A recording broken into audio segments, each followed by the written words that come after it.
දෙව් ඇති සංජය. එදා මගේ අහිංසක අම්මයි තාත්තයි ඔයාලට දෙනා ඉස්සරහ වැද පණ ගැහුවේ ඔයාලගේ කොරෝනාවක් ඒ කියලා හිතාගෙන.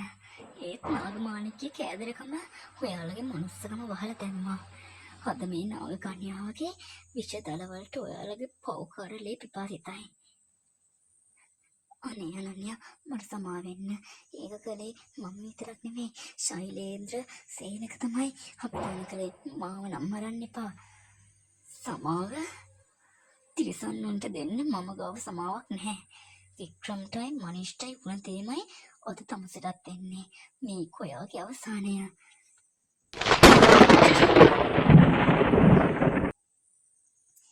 අනන්‍යා මම ඉක්මන් කරලා ඉවර කරලා දාන්න.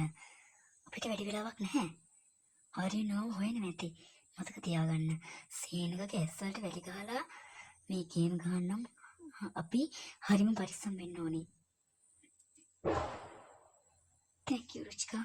ඔයා නැත්නම් මට මේ පරිගැනීම තනියම කරගන්න බැරි වෙනවා. ඒත් මට දුක ආර්යයන් ගැන එයා දන්නේ නැහැ එයා ආදරය කරන වේදනාව කන්‍යාවක් කියලා. ඒ වගේම එයාගේ තාත්තා මගේ දෙමාපියන්ගේ මේ මරුවෙක් කියලා. ආදරය කියන්නේ අපිට තියෙන දුර්වලකමක් අනන්‍යා. ඒක පරිගැනීමට බාධාවක් කරගන්න එපා. දැන් වැඩේ ඉවර කරන්න. අනන්‍යා මීරා ඇවිලා ඔයා කොහෙද ගියේ? මම හැමතැන ඇහුවා. ඔගේ ෆෝන් එකත් වැඩ කළේ නැහැ. මම ඔයා ගැන ගොඩක් වෙලා ඇහුවා. ඔයාට ඒක තේරුණාද? මේ දවස්වල අපේ ගෙදර කට්ටියත් කීක් කෙනා අභිලාෂ විදියට මැරෙනවා. සමා වෙන්න ආර්යයන්. මම දේවාලයට ගියා. ඒකයි මට වෙලා ගියේ. මට ටිකක් තනියම ඉන්න ඕන වුණා. ඇයියෝ මෙතන බය වෙලා? මම ඔයාලට ඉන්නවනේ. මට මොකද්ද අමුත්තක් දෙන්නවා. තාත්තත් ඉන්න ලොකු බයකින්.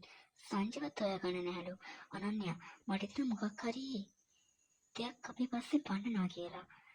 ඔව් ආර්යයන්.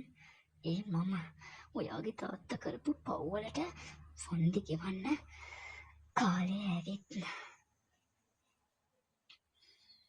මේ නාග කන්‍යාව ආවා.